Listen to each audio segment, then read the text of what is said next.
Hi friends, boAt brandல இருந்து boAt Airdopes Atom 81 என்கின்ற half in-ear டிசைனில் TWS லான்ச் பண்ணியிருக்காங்க. இது பொறுத்த வரைக்கும் ரொம்ப சின்ன TWS-ஆக இருந்தாலும் அதிகமான playback இதில் இருக்குது. இந்த வீடியோவில் இந்த TWS-ஓட அன்பாக்சிங் மற்றும் முழுமையான விமர்சனம் இந்த வீடியோவில் பார்க்கலாம். வாங்க ஆரம்பிக்கலாம்.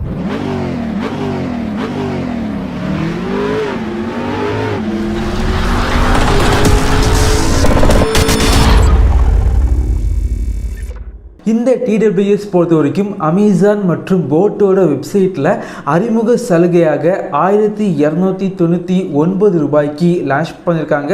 அதுக்கப்புறம் ப்ரைஸ் கொஞ்சம் அதிகமாக சேல் பண்ணுவாங்க. வாங்கணும் அப்படின்னா இந்த வீடியோக்கு கீழே லிங்க் இருக்கும், கிளிக் பண்ணி வாங்கிக்கோங்க. பாக்ஸ் பொறுத்த வரைக்கும் ரொம்ப சின்ன பாக்ஸாக இருக்குது.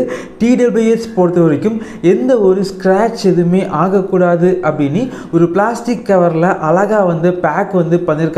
பாக்ஸை ஓபன் பண்ணீங்க அப்படின்னா உள்ளாடி TWS Type-C charging cable, user manual, 1 year warranty card மற்றும் ஒரு சில கார்ட்ஸ் வச்சிருக்காங்க. சார்ஜிங் கேஸ் பொறுத்த வரைக்கும் நல்ல ஒரு கிளாஸி ஃபினிஷில் பண்ணியிருக்காங்க. பார்க்குறதுக்கு ரொம்ப நல்லா இருந்துச்சு. சார்ஜிங் கேஸோட சென்டரில் பார்த்தீங்க அப்படின்னா boAt-ஓட பிராண்டிங் பண்ணியிருக்காங்க. அதுக்கு கீழே LED இண்டிகேட்டர் இருக்குது. சார்ஜிங் கேஸோட கீழே பார்த்தீங்க அப்படின்னா Type-C சார்ஜிங் போர்ட் இருக்குது. இந்த சார்ஜிங் கேஸ் பொறுத்த வரைக்கும் ரொம்ப சின்ன சார்ஜிங் கேஸாக இருந்தாலும் மொத்தமாக 50 மணிக்கூர் பிளேபேக் இதில் இருக்குது. இயர்பட்ஸில் 10 மணிக்கூர் பிளேபேக் கிடைக்குது. இந்த இயர்பட்ஸில் மொத்தமாக 4 மைக் யூஸ் பண்ணியிருக்காங்க. அது மட்டும் இல்லாமல் ENx டெக்னாலஜி இருக்கனால கால் பேசும்போது வெளியே உள்ள நாய்ஸை கட் பண்ணி விடுது. கால் குவாலிட்டி ரொம்பவே நல்லா இருக்குது. அதே போல் இந்த இயர்பட்ஸில் 13 மில்லிமீட்டர் கொண்ட பெரிய டிரைவர் யூஸ் பண்ணனால ஆடியோ பார்த்திங்க அப்படின்னா கொஞ்சம் லவுடாக இருக்குது. SPC மற்றும் AAC சப்போர்ட் இருக்குது. ஆடியோ கிளாரிட்டி பெட்டராக பண்ணியிருக்காங்க. அது மட்டும் இல்லாமல் பேஸ் பார்த்திங்க அப்படின்னா ரொம்ப பஞ்சியான பேஸ் இதில் இருக்குது. பட்ஜெட் செக்மெண்ட்டில் நல்ல ஒரு பேஸ் உள்ள இயர்பட்ஸ் வாங்கணும் அப்படின்னா கண்டிப்பாக இது ஒரு பெஸ்ட்டான சாய்ஸாக இருக்கும். இயர்பட்ஸ் பொறுத்த வரைக்கும் ரொம்ப லைட் வெயிட்டாக பண்ணியிருக்காங்க. காதுக்கு பெர்ஃபெக்டாக ஃபிட் ஆகுது. லெஃப்ட் சைடு உள்ள இயர்பட்ஸை நீங்கள் 3 வாட்டி டேப் பண்ணீங்க அப்படின்னா கேமிங் மோட் எனேபிள் ஆகுது. 55 மில்லி செகண்டில் லோ லேட்டன்சி இருக்குது. இந்த இயர்பட்ஸில் ஆடியோ லவுடாக இருக்கனால கேம் விளையாடும் போது கொஞ்சம் பெட்டராக இருந்துச்சு. அதே போல் இந்த இயர்பட்ஸை பார்த்தீங்க அப்படின்னா வெறும் 5 மினிட் நீங்கள் சார்ஜ் பண்ணாலே போதும் 60 மினிட் பிளேபேக் கிடைக்குது. அதே போல் லேட்டஸ்ட் ப்ளூடூத் 5.3 இருக்கனால ரொம்ப ஸ்பீடாக பேர் ஆகுது அப்படின்னு சொல்லலாம்.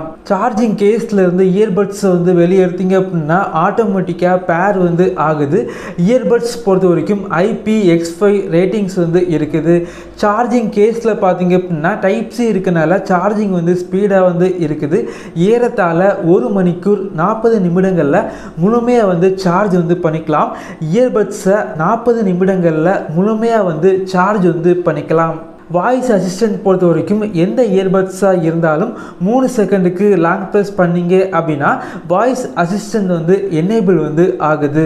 இந்த இயர்பட்ஸை நான் யூஸ் பண்ணி பார்த்த வரைக்கும் காதுக்கு பெர்ஃபெக்டாக ஃபிட் ஆகுது. ஹாஃப் இன் இயர் டிசைனில் ஆடியோ கொஞ்சம் லவுடாக இருக்கணும். பேஸ் பொறுத்த வரைக்கும் கொஞ்சம் பஞ்சியான பேஸ் கண்டிப்பாக வேணும் அப்படின்னா கண்டிப்பாக இந்த பட்ஜெட் செக்மெண்ட்டுக்கு boAt Airdopes Atom 81 அப்படிங்கிற இந்த TWS ஒரு பெஸ்டான சாய்ஸாக இருக்கும். இதே போல வீடியோஸ் நீங்கள் பார்க்கணும் அப்படின்னா நம்ம சேனலை சப்ஸ்கிரைப் பண்ணி உங்களுடைய சப்போர்ட்டை பண்ணுங்கள். தேங்க்யூ ஃப்ரெண்ட்ஸ், தேங்க்ஸ் ஃபார் வாட்சிங்.